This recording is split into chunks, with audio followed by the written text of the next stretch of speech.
प्रदेश के समस्त कर्मचारियों के लिए महत्वपूर्ण अपडेट जारी हुआ है। कब से लागू होगा 8वां वेतन आयोग, कितनी बढ़ेगी सैलरी, जान ले। तो साथियों, आइए आप सभी को इस आदेश का अध्ययन करवा देते हैं विस्तार से। उससे पहले अभी तक आपने हमारे YouTube चैनल को सब्सक्राइब नहीं किया तो YouTube चैनल को सब्सक्राइब करके बेल आइकन को प्रेस करना ना भूलें, ताकि आप सभी को भी ऐसे ही नए नए अपडेट मिलते रहें। केंद्र सरकार द्वारा जनवरी 2025 में 8वें वेतन आयोग के गठन की घोषणा के बाद देश भर के लाखों केंद्रीय कर्मचारी और पेंशनभोगी अपने वेतन में होने वाली काबेज से इंतजार कर रहे हैं। इसमें सभी सरकारी कर्मचारियों के लिए एक बड़े समाचार की घोषणा की गई है, जो कंपनियों के बढ़ते दबाव और जीवन यापन की शोक कीमत से कम हो रहे हैं। वेतन आयोग का गठन भारत सरकार की एक महत्वपूर्ण पहल है, जो समय समय पर सरकारी कर्मचारियों के वेतन और सेवा कर्मचारियों की समीक्षा करती है।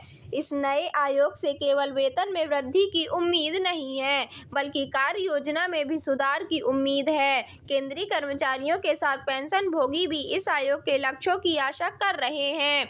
8वें वेतन आयोग की प्रारंभिक प्रक्रिया अब तेजी से आगे बढ़ रही है और विशेषज्ञों के अनुसार नए आयोग का गठन जल्द ही होने की संभावना है। आयोग के गठन के बाद सबसे पहले इसके वृंदा और संकेंद्रण की स्थापना की गई, जिसे टर्म ऑफ रेफरेंस कहा जाता है। इस प्रक्रिया के पूरा होने के बाद आयोग में विभिन्न सरकारी कर्मचारियों और विशेषज्ञों को एकत्रित करके अपनी अपनी भागीदारी पर काम करना शुरू किया जाता है। सामान्य वेतन आयोग को अपनी रिपोर्ट तैयार करने में 1 वर्ष का समय लगता है।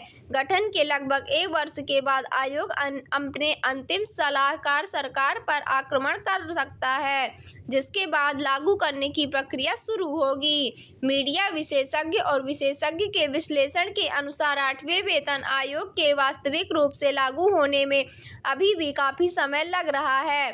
आयोग को अपनी पूरी रिपोर्ट तैयार करने में अनुमान से लेकर 2 साल तक का समय लग सकता है, क्योंकि इसके लागू होने की तारीख 2026 के मध्य तक या अनुमान के अनुसार जनवरी 2027 तक भी हो सकता है। यदि किसी कारणवश इसके लागू होने में देरी होती है तो कर्मचारियों को पूर्ण प्रभाव से वृद्धि वेतन के साथ साथ मध्यस्थ राशि भी प्रदान की जाएगी। सरकार की नीति के अनुसार वेतन आयोग के अनुयायी आमतौर पर पूर्व प्रभाव से लागू होते हैं, जिससे कर्मचारियों को किसी भी प्रकार का नुकसान नहीं होता है। इस प्रकार की व्यवस्था से यह सुनिश्चित होता है कि देरी के कारण कर्मचारियों के वित्तीय हितों पर कोई नकारात्मक प्रभाव नहीं पड़ता।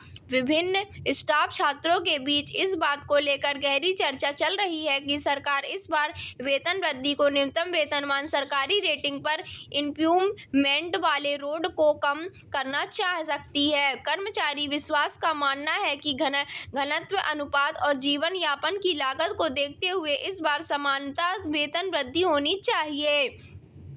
कई समूहों ने सामूहिक रूप से 2.86 फिटमेंट फैक्टर की मांग की है, जो पिछले वेतन आयोग की तुलना में काफ़ी अधिक है। इसका तर्क यह है कि वर्तमान आर्थिक स्थिति और तिमाही दर को देखते हुए यह वृद्धि और आवश्यक है। स्टाफ कंसिस्टेंसी ऑर्गेनाइजेशन सरकार पर दबाव बनी रही है कि कर्मचारियों की वास्तविक आवश्यकताओं को भी प्राथमिकता दी जाए।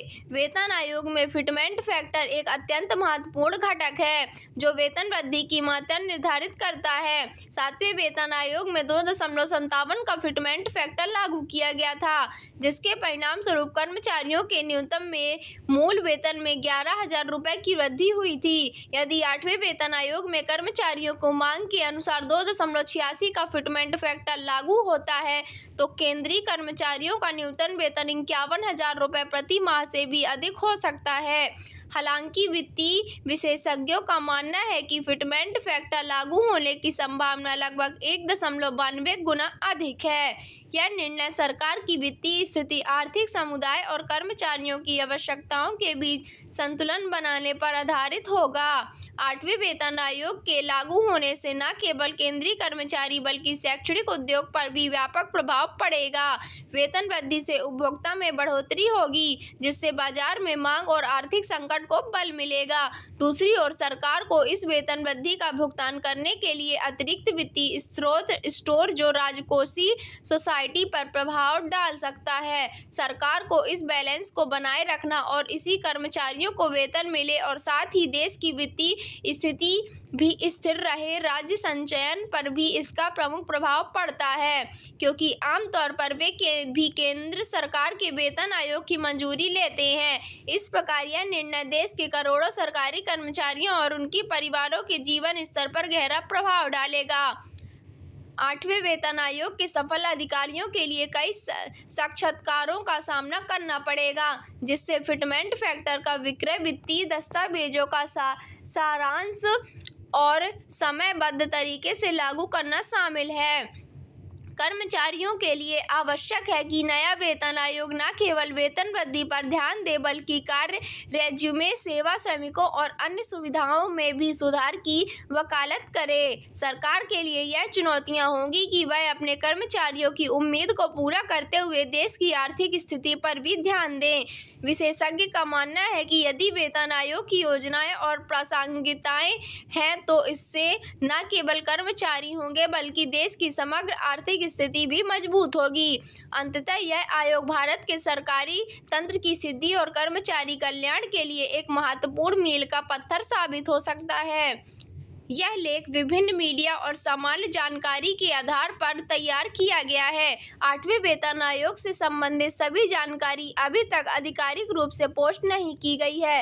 वेतन वृद्धि फिटमेंट फैक्टर और लागू होने की तिथि पर आधारित है।